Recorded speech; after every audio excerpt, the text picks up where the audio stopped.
Pax vobiscum, salvete omnes, my name is Father Mislo, I'm a Croatian Catholic Dominican priest. And in this video we're going to do a reaction on Adepta Sororitas, Sister of Battle lore by Baldemort. Now I am quite interested in the lore of the Sisters of Battle.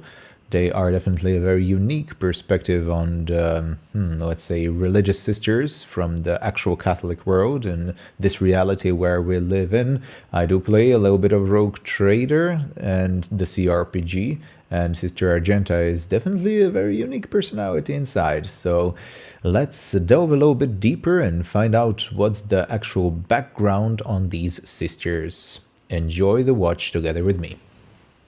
Before we begin, a little disclaimer. So, when I was editing this video, I noticed something unusual on me, and the unusual part would be this.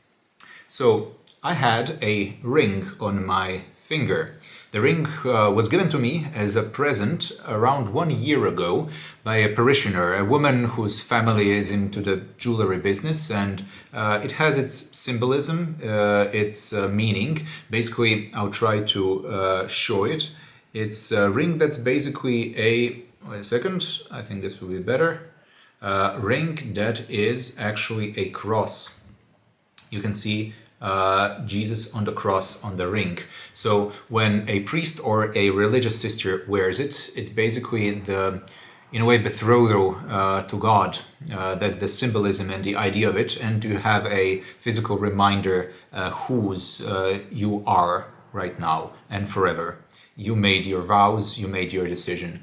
But I never ever wore any kind of jewelry, and I'm even not sure what to think about a religious person who has vows of poverty wearing, or at least publicly wearing, something like this. So in this video you're gonna see me wearing a ring. I hope that will not be like a stumbling block or something like that. I actually am divided on this, so I would like to know from your perspective, is this something that is a horrible thing to see? Is it completely normal? If you're religious, you can say and write that you're like a Christian in the comments and what you think about it, positive or negative.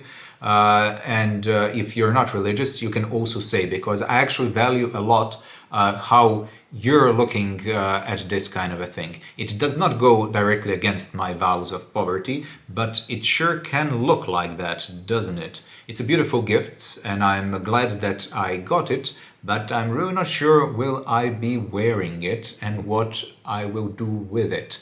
During the video, was actually after the Holy Mass. I filmed the video, and on the Holy Mass and after the Mass actually I put the ring in order for the parishioner woman to see it, that it actually fits my finger now when she made the adjustments, etc. So yeah, that's it. Okay, please let me know, comment, and enjoy the video reaction that's coming right now.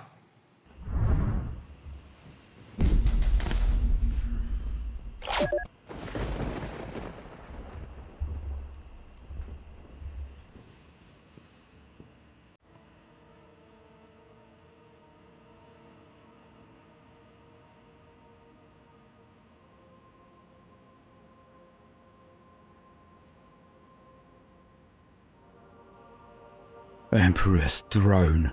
I thought I was getting an easy ride when we received our new posting. Rotated from the front to defend triage, protect the forward medical camp. Usually a cakewalk. But do not think me a coward. I don't deserve that. I have been fighting for months against things you would never even believe existed. It's one thing to see the vids, the posters, to believe the recruitment officers. Living it is different.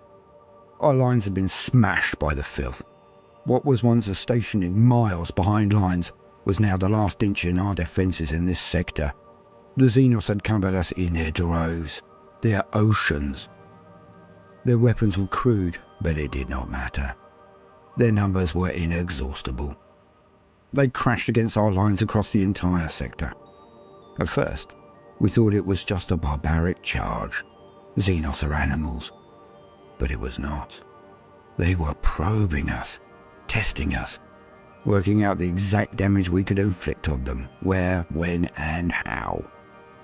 We treated it like a game, and counting numbers we had shot down and marked notches on our guns or helmets. We laughed and even called shots as challenges to each other then. Headshots only, gunshots only. We were so smug. Pride goeth before the fall, as they say. How things fell so quickly. From shooting fish in a barrel, we went to manically trying to keep them back. I watched as they simply rolled over Hill 435. It had everything a guardsman could wish for in a defence. Razor wire, heavy weapon emplacements, ammunition like a bottomless well. We thought it impregnable. To be honest, I thought it was over the top. Holy throne, how I was a fool then. We all were. It took less than an hour to approach, and then simply swarmed the hill. No matter what we threw at them, they kept on coming. As they crested the hill, I realised how we had underestimated them. So many. Their primitive projectile weapons I thought were almost pointless. But then the sky darkened. We were watching the hill. We didn't take cover, not one of us. Then they struck. Shafts of wood with metal heads. So primitive, yet when they hit in such numbers, we were decimated. So many dead in that first volley. Pierced multiple times by those simple shafts of wood, but no less lethal for being so simple. Entire ranks of us went down. We scattered into the trenches. We hid from the rain of wood and metal, but that was their goal. The rain from behind the hill made us hide, while their horde ate the distance between the hill and our lines. They were on us in what felt like seconds, among us, killing us. I never thought my bayonet drill would ever be used, but it saved me time and time again. I lunged and pulled back, lunged and pulled back. Blood and viscera, their bodies and ours covering the ground, making it slippery, making it hell. And that was the first day. The first of many, many days. Months. No matter how many of them we killed, they keep coming. Don't know. I sort of respect them. We must seem like the scum here. We're invading their world. They were here first. But why doesn't matter anymore. It's us or them. And at the moment, it seems like it's going to be them. Behind this last line, our last in this sector, stands the forward medical building. Inside are every wounded soldier from this entire front. Thousands. If, when they cross this last line, they will be in there.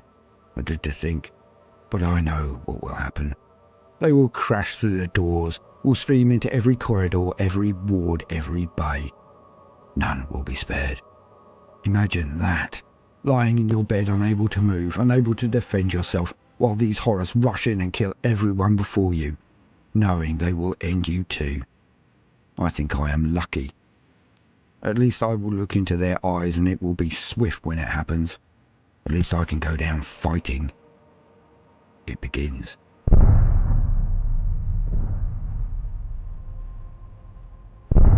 Our artillery opens up from miles behind the lines. They bombard the valley. But they are fools. They should be packing up and moving. I don't know where, but they should be running. The Xenos are coming. The next half hour is like an eternity or a second. Time has no meaning in the fray. I ignore the rain from the sky, the wooden rain of death. I don't care. I stand, firing furiously, firing continuously. The repetitive action and mark of my training, not my control. I fire and fire, reload and fire again. I go through energy pack after energy pack, but it is not enough. Not nearly enough. So many of them. So few of us. I reach down to my belt, but there is nothing there. I am out. My lasgan now nothing more than a club. I look up and down the line. So many dead. Hunched or sprawled, littering the trench like broken dolls. My friends, my company, gone. All these shafts of wood jutting out of them. The horde charges forever forward. I have a minute maybe. The noise of them is deafening. The shock of seeing I am nearly the last of my entire company still breathing. My ears deceive me. I drop my last spent cartridge and then fix bayonet. I will take one of them with me. Just one. Like a heroic vid, my rebelling mind has music playing, voices like a choir exalting the Emperor. Ha! Well, at least I lasted until my death to go mad. I stand and prepare for death. I see a last wave of projectiles fill the skies, and I drop my lasgun and open my arms as I slump to my knees. I prepare for it. I close my eyes. The music, the holy music, gets louder, deafening almost, as I prepare to join the Emperor. Perhaps he welcomes me. A shadow passes over me. I hear the ricochet of metal on metal. Wooden shafts clatter to the ground around me. I open my eyes, and then I see her. Towering over me in black armour, power armour. She stood between me and death. I am alive because of her. The singing is not a dream. I snap a look from side to side and my jaw drops. Lines of them, the wood bouncing off their armour. In their hands the weapons of the Emperor himself, the holy bolter. They walk forward. They are not stopping at the trench. They are advancing into the horde. The guns shoot out and Xenos die in their droves, exploding like the Emperor himself is obliterating them. She stops firing as two of her sisters pass us. She takes off her helmet, just to speak to me. I can barely hear her over the artillery, the bolters screaming, the song of battle and praise of the Emperor that is issuing from these dark-clad women all around me. She looks down and smiles. She nods towards the hospital. I look at it while she kneels down and whispers in my ear. This will not happen unless all of us are one. He will not answer unless it is all of us. Say the words. I look. I do not understand. I see the building is dark, but there is activity inside. Singing. A beautiful song, but terrible also. An exaltation to the Emperor. She whispers again. Son of the Emperor, warrior of humanity, you know the words. Say them now. I know. They come to me. The Emperor protects. No, warrior of light. Not with your mouth. Not with your lips. Say them with your heart. Say them with your soul. Bring his power. I look down and nearly weep, so much is happening. So much is going on. But then I look up again. I look at the triage and think it harder than I have ever thought it before. As instructed, I say it with my heart, but even so, it cannot be contained. It sallies out of my mouth as a bellow. The Emperor protects! And then I see a miracle. A miracle. As if I caused it, but it cannot be me. Light blazes from every last window in the triage. It is like a bomb has gone off inside. I hear it building, what I think is a huge screaming at first. But then, as the doors open, I hear it clearer. As my injured brothers and sisters pour out of every door, every window, they charge. It is a bellow, not a scream. They are armed with lasguns that seem to be glittering with light. All of them. Thousands of them, flooding out like a tidal wave to meet the Xenos. As they pass me, I am agog. Men I knew to be crippled, women I knew to be maimed. They all charge as one, healed. The sister firmly puts her arm under mine and lifts me up. She passes me an energy pack from my lasgun. She smiles at me while putting her helmet back on, then nods in the direction of the Xenos, the direction her sisters are leading the army I thought destroyed. Come, warrior of light, let us not be left out. Come, let us smite the unclean for the Emperor. I snatch the energy pack and slam it home. I check my bayonet is fixed properly. Then I look back at her and I grin. For the Emperor. Then we charge.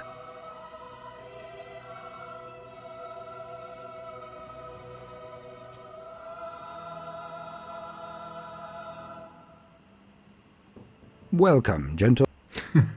Okay, this was quite an introduction to the Adepta Sororitas. This was like a more than 10, 11 minutes of story of an Imperial Guard having the experience of a grueling battle that lasts for weeks and months on, and he almost lost every hope and he's facing his death. But then the Sisters of Battle come, and not only that they come in force with power, carrying the bolters from the Emperor and the strong armor, but they carry faith, and they inspire something deep within each and every soldier. They inspire their will to fight and to believe in their unity, and that they can overcome any adversity if they are together, fighting in the name of the Emperor. This was a very good introduction. I don't know if Baldemort, the creator of this channel, wrote this, or he just read it from some story that was already written. But either case, his choice was quite good for an introduction to this very popular faction of the Sisters of Battle. Okay, let's see what comes next. Well, listener, I am Baldemort, and I wish to introduce you to the forces and factions of the Warhammer 40K universe. So, at last, we come back to the Adepta Sororitas and the Sisters of Battle to wipe away the calumny of that disastrous prognostication that I penned what feels like an eon ago. To even introduce this faction, I feel we must look at the bigger picture today. A very big picture indeed, for few truly understand the vastness that is the Imperium, the sheer scope of it. One could take a stroll to one's garden on a cloudless night, and then look up and see the Imperium. Even with the assistance of a top-of-the-range telescope, everything one would see is the Imperium. Every twinkling light, every star, and every system that surrounds it.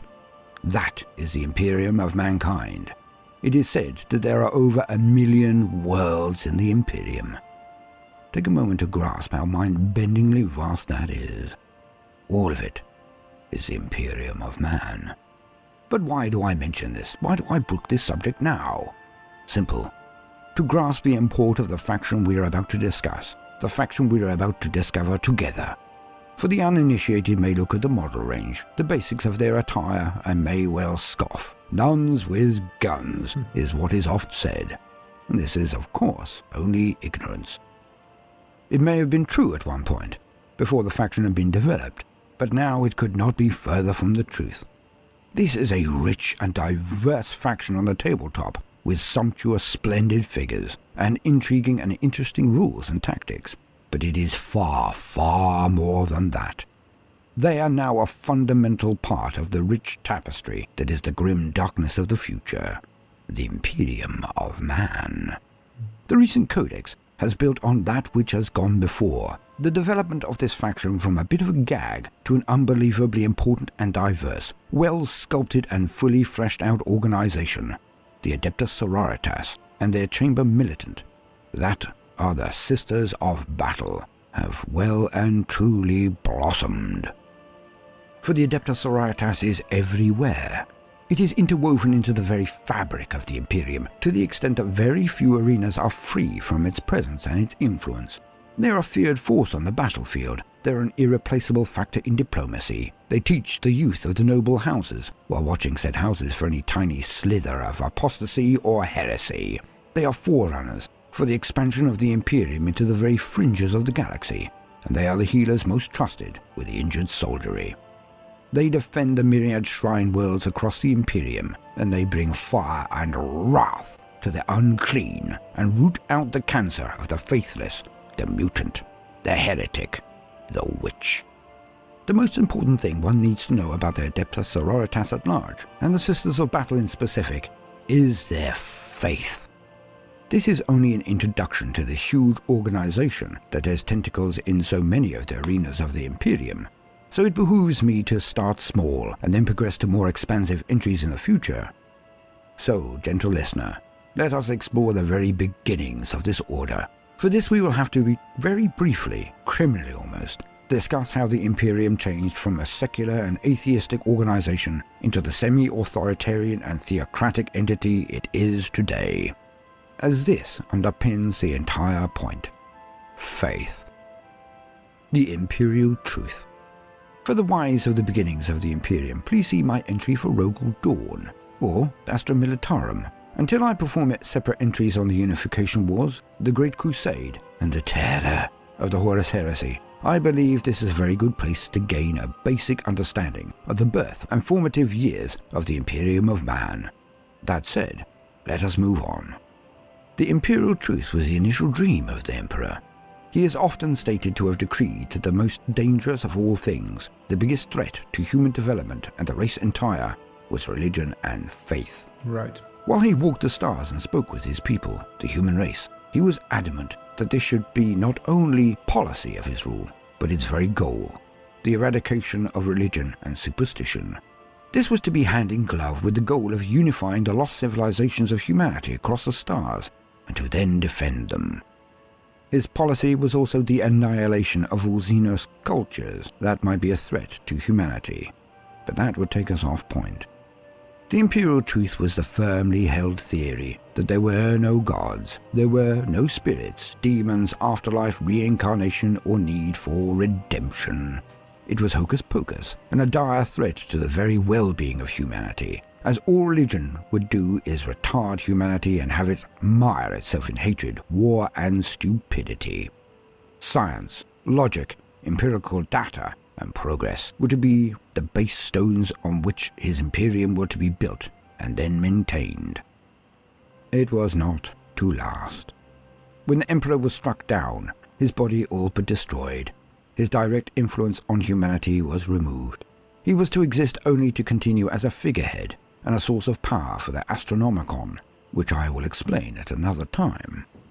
Right, we know some of these things, that the Emperor decided to not only outlaw, but directly destroy all religion that exists on Terra, but in the end it turned against him because the inner desire or inner programming maybe even within each human person is to have a religious sense, deep desire to look towards something bigger and greater than themselves. I mean, removing all religion and putting science as the most important thing is just replacing one with the other, or even better, to equate one with the other. Then you're just creating a cult of science.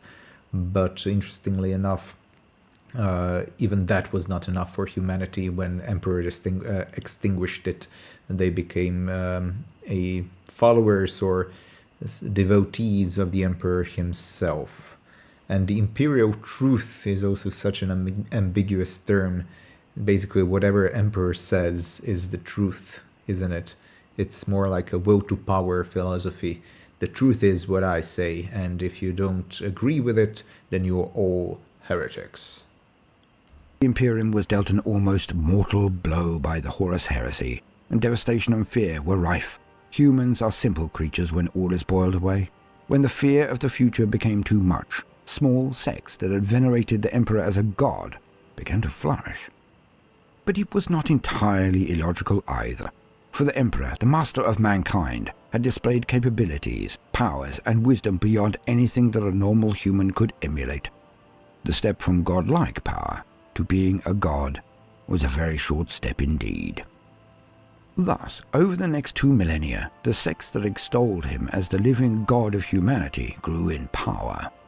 The misery of the age, the difficulty of everyone's existence, the struggle that all felt was almost insurmountable, made them turn to these religions in ever-increasing numbers. To synopsize a millennia or more is rough treatment of the law, but eventually one sect grew to dominate and absorb all others.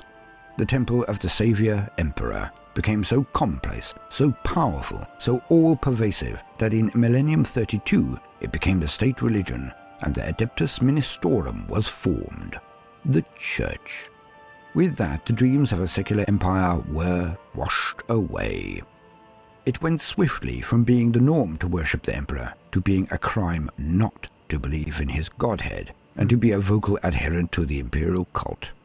As time went on, the power of the Ecclesiarchy, the Adeptus Ministorum, became so much they had armed forces under their direct control, could issue censure against entire worlds and declare any a heretic and have them removed.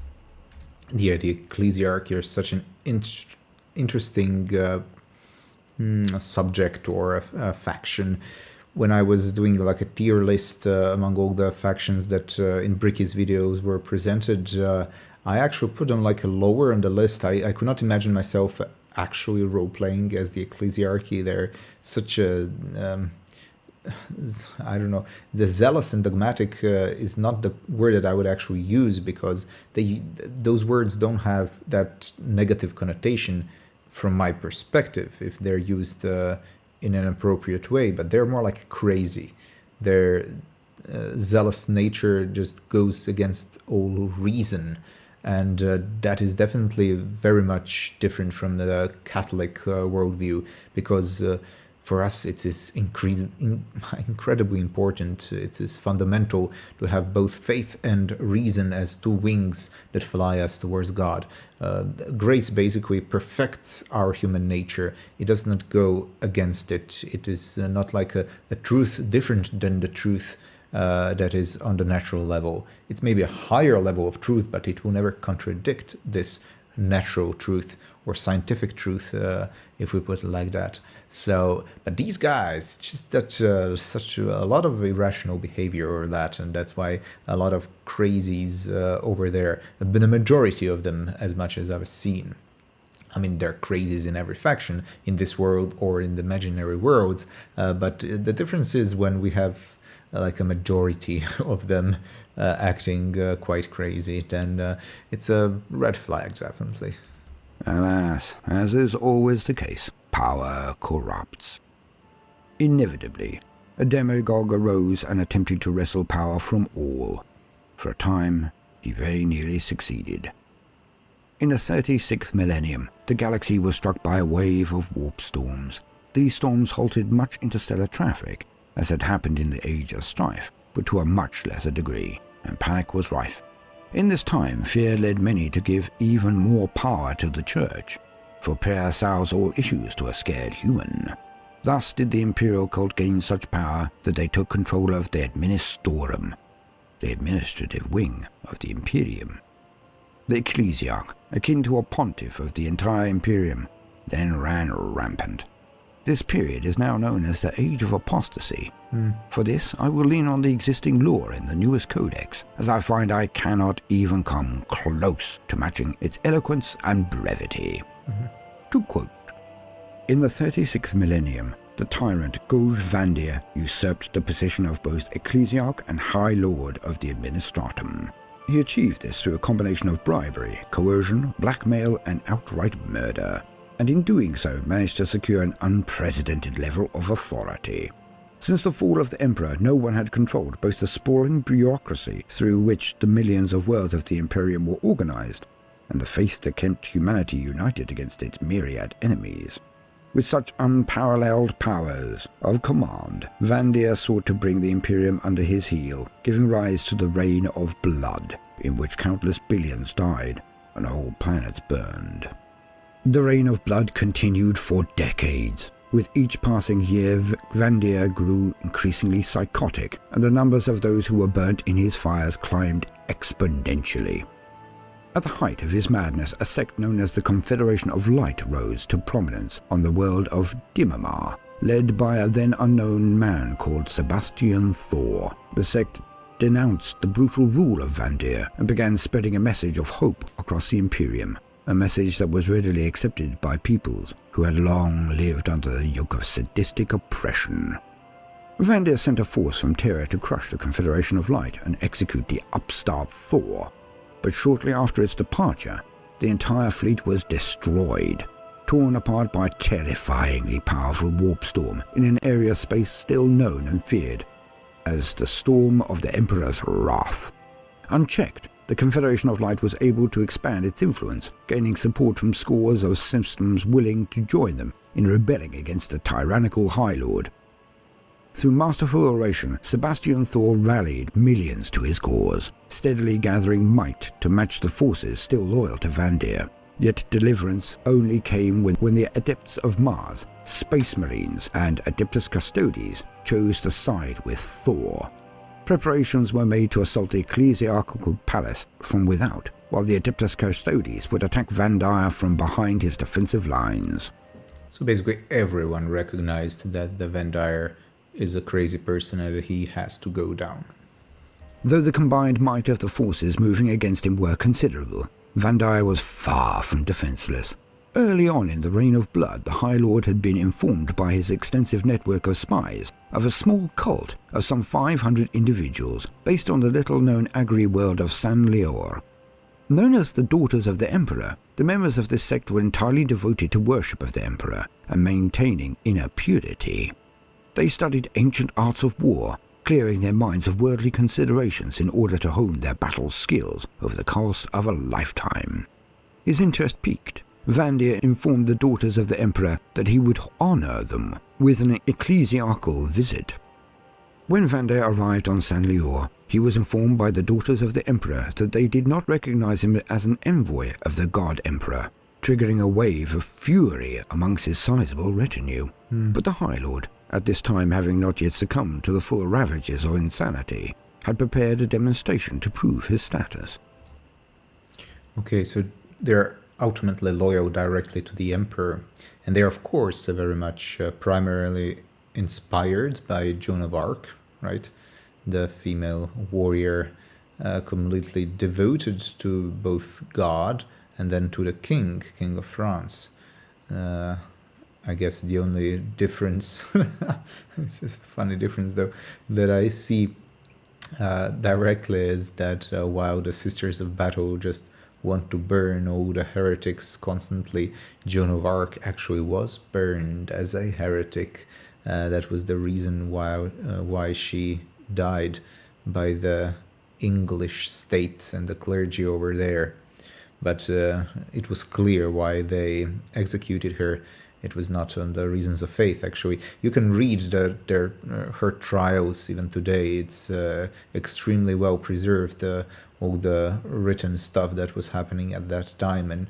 And she had an infused grace, the way how she answered to the very difficult theological questions, young as she was, and without some great education.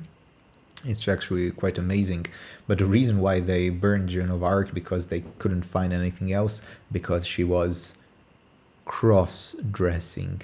Yes, that's actually the reason, the thing that they put on her so they could have an excuse to burn her. Crazy.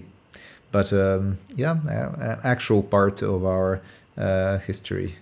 So, yeah. He commanded one of his guards to shoot him to show that he was shielded by the Emperor's favor. The guard shot his last pistol, and after a blinding flash of light, the Daughters of the Emperor saw clearly that Vandire remained unharmed and fell to their knees in worship. As Vandire later boasted to his scribes, he had correctly guessed that the isolated sect had no knowledge of the conversion field produced by the rosarius he was wearing. Having sworn oaths of fealty to the High Lord, the Daughters of the Emperor were instated as the ecclesiarchal bodyguard. Their culture of purity and martial excellence was augmented by new forms of weaponry, and their dedication to the protection of Vandire became legendary throughout the Imperium. When Vandire's legitimacy as ecclesiarch was challenged, these elite soldiers were his blade of rebuttal, and when the Holy Synod of the Ministorum conspired to kill their leader, Vandire's bodyguards strode into their chamber, locked the doors, and emerged several hours later carrying the severed heads of every cardinal present. Yeah. When the forces united by Sebastian Thor besieged the ecclesiarchal palace, Vandire's bodyguards were instrumental in holding the attacking forces at bay. We see that as a very dangerous thing when you're able to convince another person with lies, though, because they are not aware of him actually being a villain, but because he was able to convince them and to bring them to his side, he has an incredible, powerful force to be reckoned with whenever he wants, at his, flick of a finger at his disposal. The guards were instrumental in holding the attacking forces at bay. Over several months, the outer sections of the palace were reduced to rubble, but the central complex that housed the High Lord's throne room remained an impenetrable fortress. Vandire's warriors stood firm against the brutal assault, Their unflinching faith in the Emperor and his favoured servant fueled their indomitable fighting spirit. But while their efforts were focused on repelling the invaders, another force moved to conquer the ecclesiarchal palace from within. As guardians of the Emperor and the Golden Throne, the Adeptus Custodes possessed incomparable knowledge of the imperial palace, including the vast wings in which the ecclesiarchal palace was located. A small contingent of custodians worked their way through the hidden labyrinth of passageways that snaked beneath the palace, emerging not far from Vandire's audience chamber.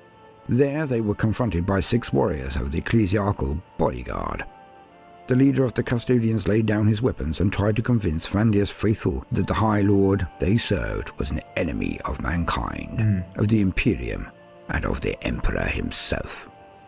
Yes, so they are truly like men of culture. They don't want just the mindless slaughter, the custodians, but truly, other than just being like the perfectly engineered warriors, they're also like philosopher warriors, and they truly care about all of humanity, I guess. They're like good guys, right?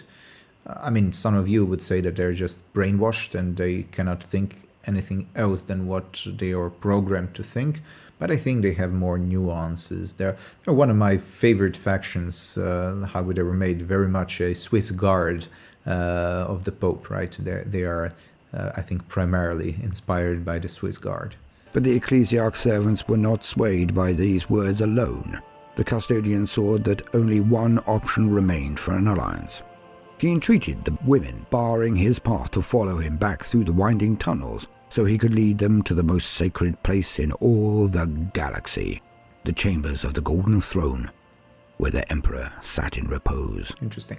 The 6 bodyguards was to see what no one but the companions of the Adeptus Custodes and the Space Marine Primarchs had seen in 6 millennia, and was sworn to secrecy on pain of death. Wow. What the 6 saw in those chambers has never been recorded, but when they emerged, their hearts burned with anger. They returned through the tunnels to the ecclesiarchal palace, where their leader, Alicia Dominica, spoke to her order of the High Lord's fathomless corruption. Renouncing their duties as Vandire's bodyguard, the daughters of the Emperor followed Dominica to the private hall where the ecclesiarch was bunkered. They found him busied in study, his chambers in anarchy and his scribes long fled. Seeing his supposed bodyguard there, Vandire launched into a bloodthirsty tirade, ordering them to march out and slaughter the invaders. Dominica looked upon him coldly, and with words that would one day be engraved upon the sarcophagus that holds her body, she pronounced his judgment. You have committed the ultimate heresy. Not only have you turned your back on the Emperor and stepped from his light, you have profaned his name and almost destroyed everything he has striven to build. You have perverted and twisted the path he has laid for mankind to tread. As your own decrees have seated, there can be no mercy for such a crime, no pity for such a criminal. I renounce your lordship. You walk in the darkness and cannot be allowed to live. Your sentence has been long overdue, and now it is time for you to die. Dominica lofted her power sword high for Gauge Vandire to see. With an uncompromising shake of his head, the High Lord replied to his former bodyguard that he was too busy to die. At this, Dominica brought her energy-wreathed blade down, decapitating the traitor and cleaving through the rosarius he had worn since the day he first met the daughters of the Emperor. The reign of blood died with Vandire, but the age of apostasy took many more centuries to quell. Sebastian Thor stood trial for sedition, but the purity of his intent and the hatred held for the deposed tyrant saw him not only found guiltless, but led to him being instated as the new Ecclesiarch. At the behest of the other High Lords of Terror, a great number of changes to the Adeptus Ministorum were then implemented, the most radical of which was the implementation of the Decree Passive. By this edict, the Ecclesiarchy was... This is the first time I see the... This is the on the wax from the signet ring, but the symbol of the Adepta Sororitas. I'm not sure if it's connected to the Ecclesiarchy at large or just the Adepta Sororitas, but the fleur de lis and the lily, and actually the skull inside of the fleur de lis. I mean, that's very much a French symbol of the royalty. I'm not that well versed with the European nobility. I am European from Croatia, but I'm not a history buff. My born brother is. He would know more definitely. But I was in France, in Paris, to learn a little bit French, and I was, I would not say surprised, but I definitely was able to see a lot of these fleur-de-lis patterns in the museums, but on like the palace of the emperor, the whole complex of the Sainte-Chapelle, where the French nobility and the king lived in the 13th century. I don't know if that same area was occupied for the whole time. It doesn't matter right now.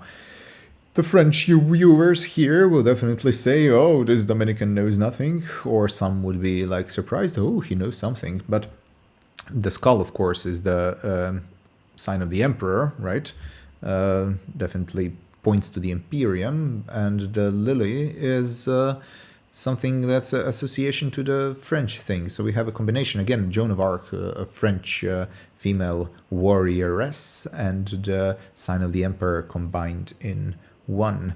I can't really read the letters on the signet here, though. In order to relinquish its control of its standing military forces, giving over the bulk of its armies to the Astra Militarum and its fleets to the Imperial Navy. But Sebastian Thor insisted that the daughters of the Emperor were unaffected by the decree.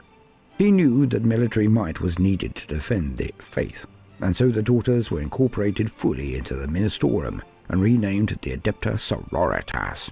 This caused much vexation among the other High Lords, but they had no recourse to oppose the newly appointed Ecclesiarch, nor the powers he still held. You see, the decree passive stated that the Ecclesiarchy, the Adeptus Ministorum, could have no men under arms, and thus the Adepta Sororitas is purely women, and thus circumvents this law. End quote. Yeah, purely women. It's also like purity. Lily is, as a Christian symbol, something that signifies purity. You will see in Christian iconography regarding the saints in the Catholic Church, when you see them in the churches or some other places, different pictures or statues of saints. A lot of saints will have a lily or carry a lily in their hand. That's a representation of the purity or the virginity of the chastity, that part. So lily, because of the very... those of you who know the scent, the fragrance, the smell of a lily, it's very fragrant.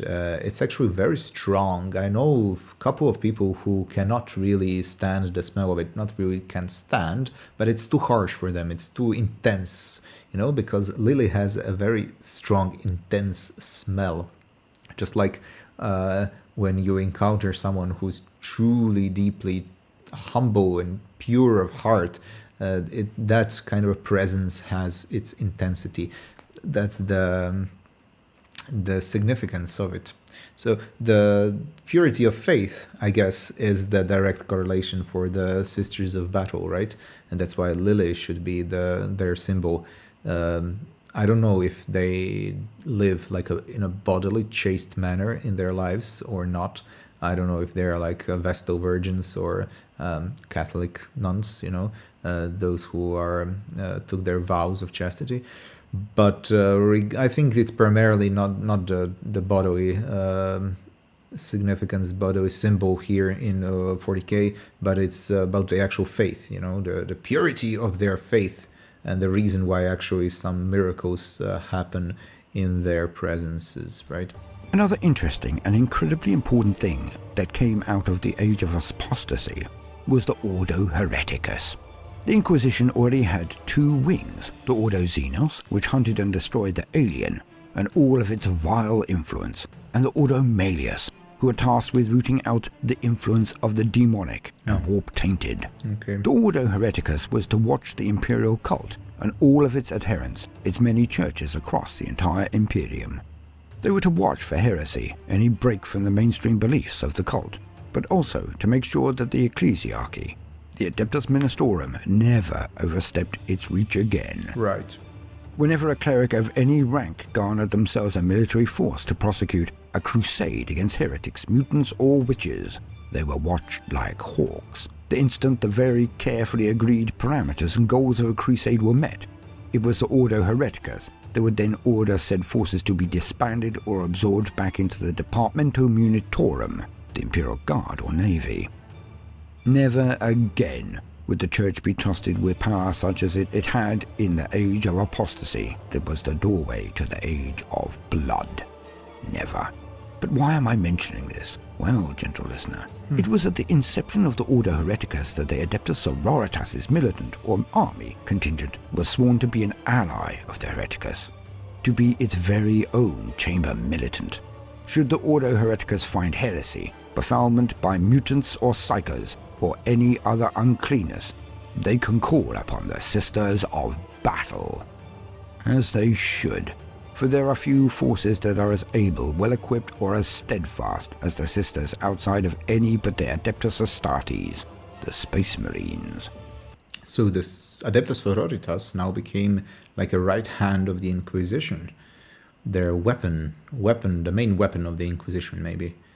When there is an obvious sign of the presence of heresy, heretics, of the demonic and of the Xenos, I guess they should be the first ones to call. Now that we know the history and origin of the Sisters, let us now discuss what they are now and what makes them so special. For every faction in the grim darkness of the future has its own very potent allure. Firstly, a brief understanding of their many roles. For many will think that the Adepta is just the Sisters of Battles.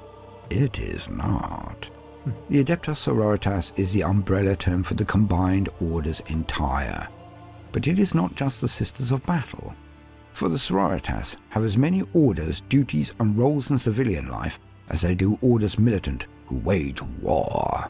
Now, I shall again lean on existing wisdom, because, well, frankly, it is so well put. To quote, "The daughters of the Emperor were more than a community of warriors, and devoted themselves to a wide range of disciplines by which they could serve the God Emperor.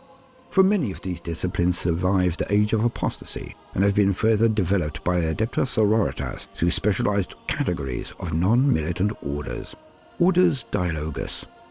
The Sisters of the Orders Dialogus serve as scholars and advisors. They are expert translators of texts both human and Xenos, holy and blasphemous, and spend years learning languages used in esoteric scripts. Much of their study is devoted to collating ancient scripts that give accounts of the God Emperor before his interment within the Holy Throne. Humans on many of the worlds rediscovered during the Great Crusade recorded the coming of the Emperor, as did those Xenos species upon whom his fury reigned. The Sister Dialogus translate these accounts, their long-forgotten language of origin, into Imperial High Gothic, and through them reveal more of the Emperor's glory. The Orders Dialogus also frequently call upon their unparalleled expertise in cryptography, their ability to unlock obscure ciphers and find patterns across vast reams of communiques. So basically anything, any specialization in some kind of a science that's useful for the Imperium, or that is in some way directed towards the Emperor, they become very proficient or expert in that. Okay, and I'm noticing now in the image of this, I guess, Adepta Sororitas, the Sister of Battle, in red, clad in red, with a chain with an eye on it. I don't think that's the sign of the Inquisition. I think I know how the Inquisition sign looks like. It's similar.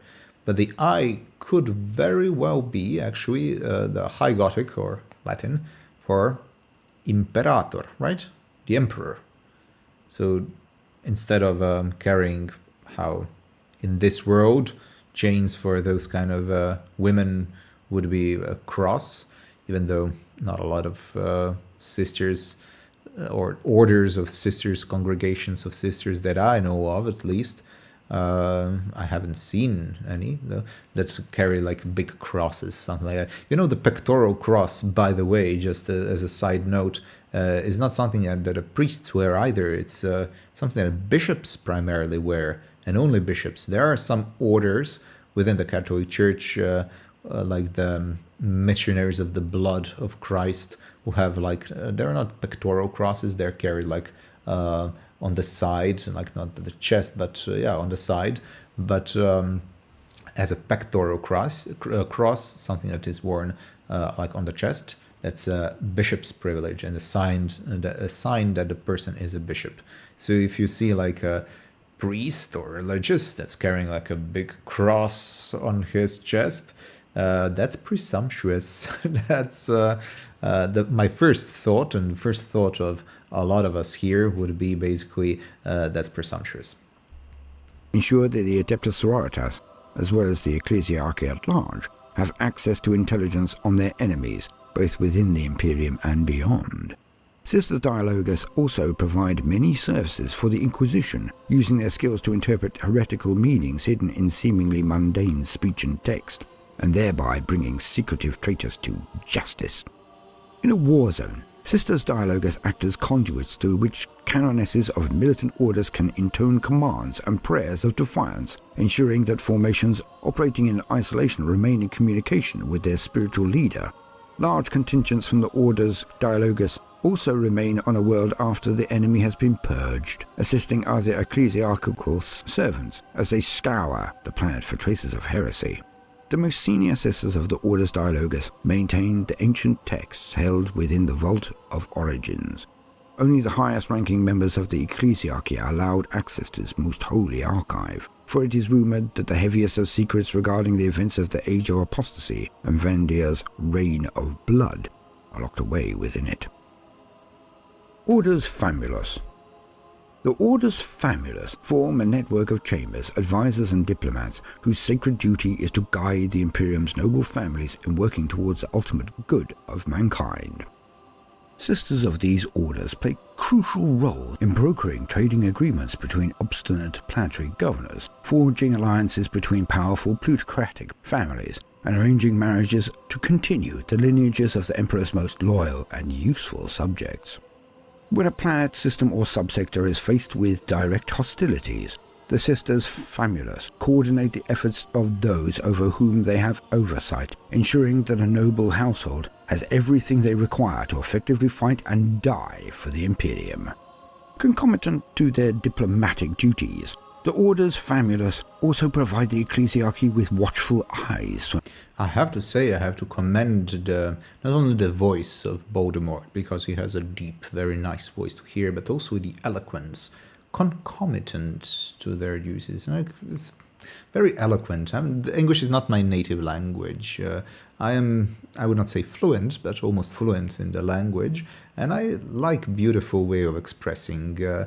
From time to time to learn a new word or just a new way how to use the word, but the old language, especially when you read older texts, that is much more rich in their expressions, in their way how they were using it. Today, very rarely, it doesn't matter if it's English or Croatian or other languages as well, we rarely use like the bigger words. Oftentimes, if we use them, we will be seen simply as being like pompous or using them without any reason, just wanting to be better than others. But, you know, that is the beauty of a language, to be able to express something in a shorter manner, but in a more specific, direct and precise way, and also for it to sound better, to sound beautiful. Because language is a house of being, says one very famous philosopher, Heidegger, if I'm not wrong. So I love the beauty of language. A Sister Famulus's presence among the upper echelons of society allows her to closely observe the dealings of the most influential individuals, from appointed bureaucrats and strong-armed tyrants to rogue traders and novice nobility dignitaries. Should the activities of these powerful people in any way go against the dictates of the Adeptus Ministorum, the Sisters' reports to her superiors may result in stringent countermeasures. Confessors may be sent to extract admissions of heresy, and in extreme cases the Order's militant are alerted to cases of widespread treachery. Families who have held aloft positions for generations have been eradicated in their entirety, their crypts incinerated and their names stricken from all records on the word of a Sister Famulus. Shepherding the nobility in this way is crucial to preserving the sanctity of the Imperium, and those who attempt to hide from the sight of the Ordo Famulus are seen as opponents of the Imperial Creed. In the course of their duties, Sisters Famulus often speak of how the Emperor manifests his will through his subjects, pointing to the miracles performed by the Imperium's many saints as evidence. Given that the Orders Famulus have access to the genealogical records of uncounted millions of Imperial citizens, and that they actively encourage diplomatic and familial unions between the most faithful members of the Imperial Society, it is unsurprising that their hand is often to be seen at work before, during, and after a manifestation of the Emperor's grace is recorded.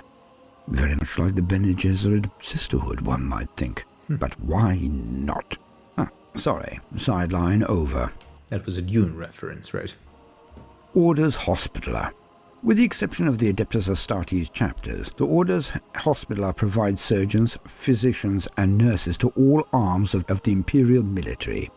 Sisters of these orders exhibit their faith by operating in grueling battlefield conditions, sawing off and cauterizing limbs that have been mangled by blasts of warp energy and digging living munitions from the guts of screaming soldiers. They perform these acts with an air of solemnity and compassion, and are often regarded as holy figures by the combatants under their care. Indeed, many Sisters Hospitaller have been canonized as saints posthumously for their miraculous skills. Sisters of the Orders Hospitaller can be found accompanying many branches of the Imperium's military, from Asta Militarum regiments to the personal armies of Inquisitors, as well as serving alongside the Sororitas of the Orders Militant. They are renowned for their skills both on and off the battlefield, and often deploy to war zones where new and grotesque weapons are being brought to bear against the Imperium's warriors.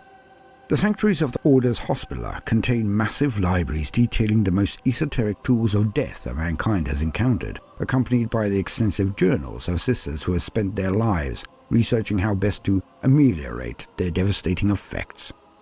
Some orders operate alongside the Ordo Sepulchrum in studying weaponized plagues, be they biological, technological, or demonical in origin, whereas others work to develop protections against psychic assaults. The Orders Hospitaller have been known to work in close conjunction with the Orders Famulus, mapping bloodlines and genealogy in order to stem the spread of mutation, combating the threat that aberrant evolution poses to humanity.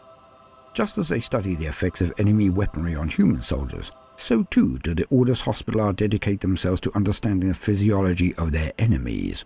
Where previously unknown xenos species are encountered, the Sisters Hospitaller work tirelessly to find weak spots in their biology. Ecclesiarchal confessors who rely on the expertise of these sisters to preserve the lives of those who are being questioned for heresy. It is not uncommon for a Sister Hospitaller to reattach limbs or suture mortal wounds multiple times before a confessor is able to extract the truth from a suspected heretic. There are many other types of orders that provide ancillary services within the Adepta Sororitas, as well as for the Ecclesiarchy and the wider Imperium. In some cases, a single order is tasked with a particular focused duty and given their own designation, as is the case with the Order Fenestras, who maintain the illuminated armor-glass panes of the Imperium's most holy shrines and cathedrals. Yeah, so they're specialized in every, I would say, important thing. But why it's very useful for them to do that? That's because of their devotion. Because of their devotion, they have a beautiful focus. They will not be distracted by other things. If they're completely devoted to serving the Emperor, they use much more of their, let's say, brain's capacity to do that one thing as perfect as possible.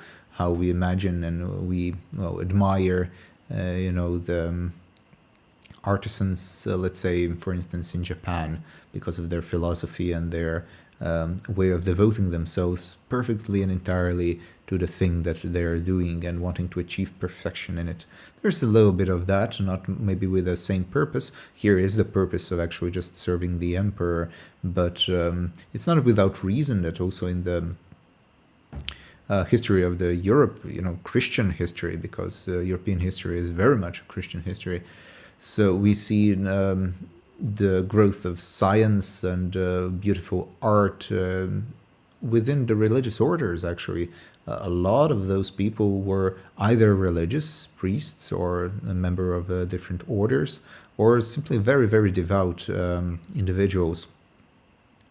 Their perspective on the world and the work they do is very much influenced from that, and the ability to be free from outside influences and devote themselves and focus themselves completely on the task that is in front of them is something that is gained from a life of devotion, that's for sure. Other types of orders carry out sacred duties that give them a great deal of influence within the God Emperor's domain. The Order Sabine operate at the very edges of human space, accompanying the Ministerius Galaxia to newly rediscovered human worlds. They specialize in infiltrating the regressed and primitive societies that it is believed oppose the arrival of the Imperium. Sister Sabine set themselves up as prophets of the Emperor, preaching the imperial creed in secret or fomenting revolt against the religious leaders of a world. When the Missionarius Galaxia arrives and announces their presence to the world's peoples, the Sisters Sabine have already prophesied such an event, and they lead those natives sympathetic to the imperial cult in a sudden and deadly coup against their leaders. Through her work, a Sister Sabine is often cut off from the Imperium for a great many years, perhaps only returning to Terra or Ophelia 7, once in her lifetime. The Orders Pronatas specialize in retrieving, guarding, studying, and repairing artifacts of value to the Ecclesiarchy. This includes the uncounted thousands of holy relics revered by the peoples of the Imperium, as well as items captured by the forces of the Imperium that are considered too powerful or significant to be allowed to fall into enemy hands. Sisters Pronatas have the responsibility of maintaining and blessing the many banners and symbols of the Order Militant, and have even been called upon to reconstruct the livery of other imperial bodies. It was members of the Orders Pronatas who repaired the chapter banner of the Lamenters after their involvement in the Badab War, and they have also restored many of the Cadian regimental standards that were recovered after the 13th Black Crusade, cleansing every fibre in holy oil and recording the names of martyrs in golden thread. End quote. As you can see, the Adepta are nearly all pervasive in the Imperium. Now that we know the distinction and the multiple roles within the Adepta, let us get to the meat of the matter, that which we are all really here to understand, the Sisters of Battle.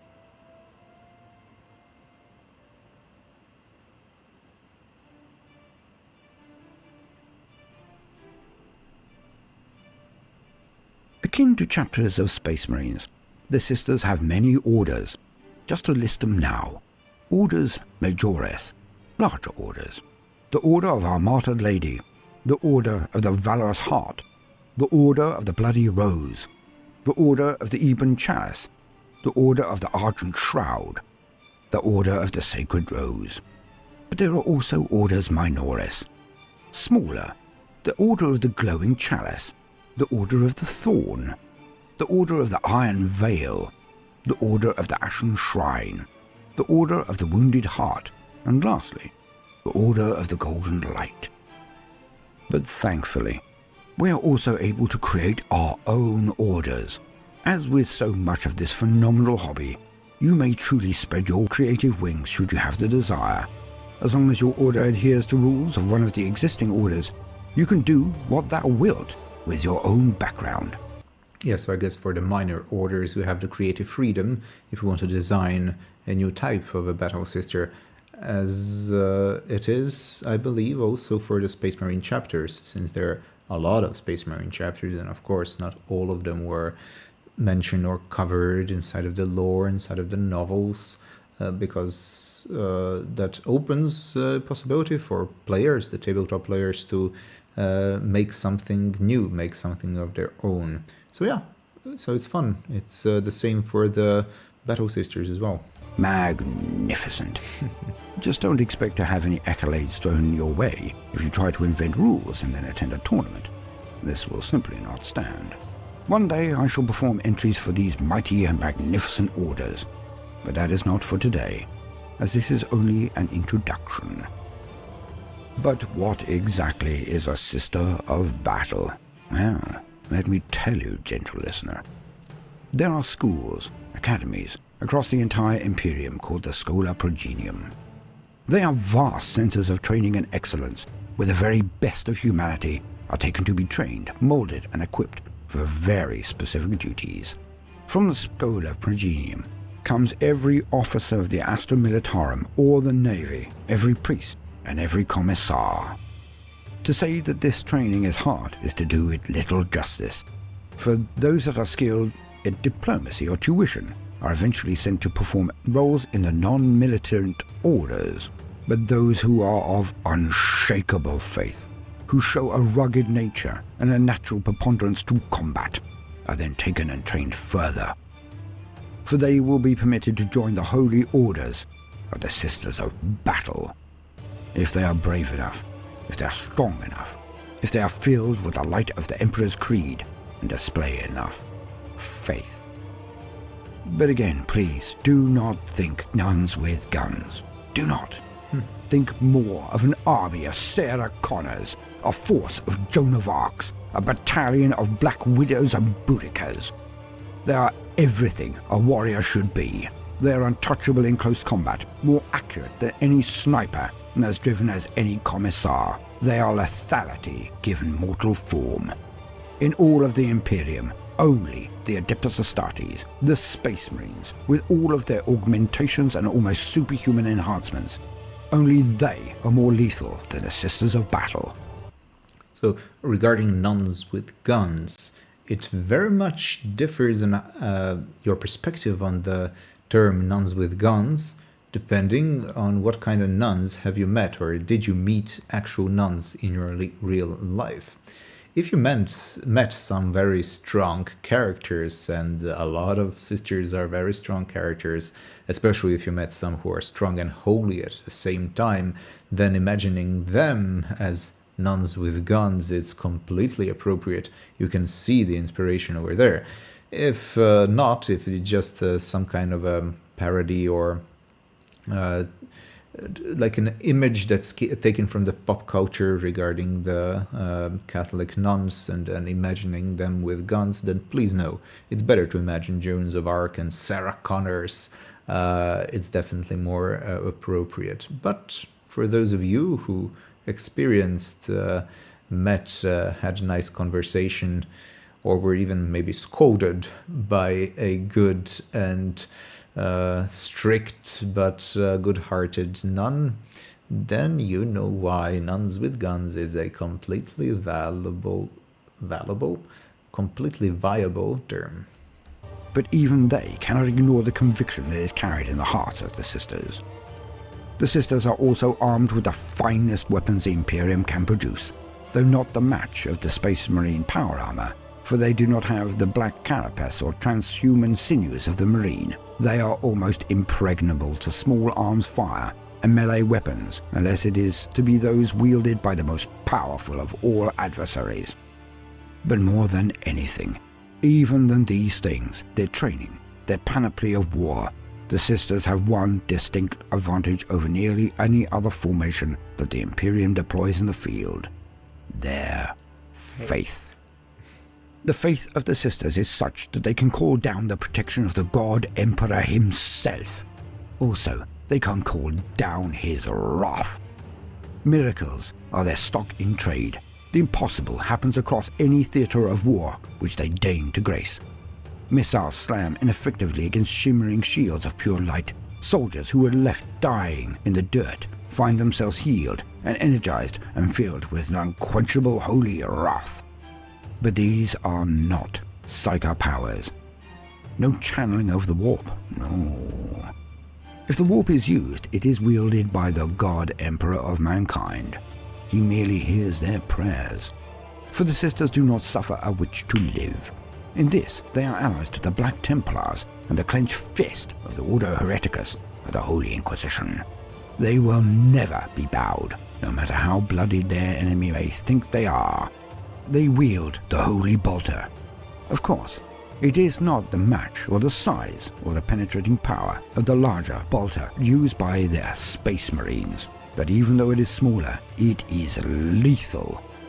I honestly could go on for hours, days even. Yes, their faith that brings miracles, for it even like evokes miracles, makes miracles happen. It's a very specific thing within this Warhammer universe, which I'm discovering.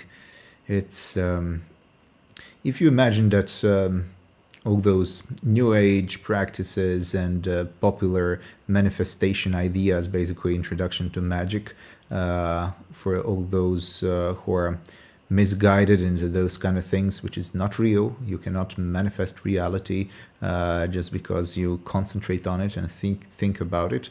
Like the universe aligns towards you. Some of it is psychological, some of it sometimes downright demonic.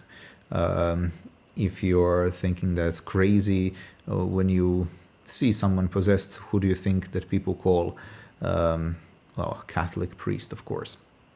So we kind of know what we're talking about, but the ideas of manifesting things into reality purely through the faith is something within this world that is completely viable, and it's connected kind of through the will. I mean, it's very much the way how I'm seeing it so far, because I haven't explored it really in depth, but within the real world, using your will to achieve certain things, that is the essence of magic. People are not aware that actual demonic entities are behind those kind of things, but that is the essence of how practitioners of magic function, or what they do. They want to will their reality into being. Okay. Within this world, it is actually a real thing. Something like maybe a within Dungeons and Dragons, the weave within the Forgotten Realms. You kind of can, when you recognize the patterns of the weave, then as a wizard or sorcerer or whatever, you can manipulate it and do something with it. I don't know which other connections would be best, but even for the orcs, it's very similar as for the sisters, right? What sisters are doing, their power into the faith of the emperor is basically making things possible, but the orcs do it from a different perspective. They just do it from their incredible zealous desire to fight, and when they are en masse in huge numbers, that kind of power of manifesting reality is even greater. So yeah, okay, we could speak a lot about that, and probably I'll explore more on that. I would love to actually make a very better comparison between this world and Warhammer world, and how miracles happen, how they're perceived, and different, let's say, backgrounds or layers of realities that hide between such supernatural manifestations. Okay. On the majesty of this faction, this glorious gathering of female warriors, but I must let you return to your lives. But know that we shall see much, much more of the sisters on this channel, for theirs is a story that must be told, in detail, in depth, as time goes by. As I leave you, I must say but one last thing. Whenever the Sisters of Battle are deployed, wherever they hear the call, they bring with them the blessing of the Emperor, and thus is made true the most oft-repeated line in all of the Imperium's forces. When the sisters take the field, the prayer is made reality. Yeah. The Emperor protects. He's a good storyteller, I gotta say, Baldemort. Definitely. I have been Baldemort, your faithful servant. If you enjoyed my introduction to the Sisters of Battle, then do please consider liking and subscribing. If you are a regular gentle listener and see the worth in what we are doing, then do please consider supporting us on Patreon, but only if your resources permit. If this is not possible, then do please consider sharing this video, if you feel it worthy. Yeah, please support the original channel, support Baldemort, donate to him if you want to have this kind of a content more and more. Regarding me, you don't have to donate anything. You can if you want. Primarily, if I get some kind of a donation or some miniature type of a YouTube revenue from the ads, it will go well, probably in my equipment, just to have a I have almost nothing. This is the best thing that I have, that I recently bought, to be able to film and record myself. I know the voice is very much maybe the most important thing, as the first thing to have. After I get better equipment, if you donate stuff to me, or if I have more revenues, I will just give it to my province and for the evangelization work, or just for the poor or something like that. So if you want your donations to go in that direction, by all means, I would be happy to receive. But regarding the channel, if you like this kind of reaction, this kind of channel, if you like my commentary, please do like, share, subscribe, bribe the machine spirit of YouTube in order to put more of similar content to the wider audiences, and let me know what you would like for me to react to next. God bless you, my friends, and I'll see you in the next video. Goodbye.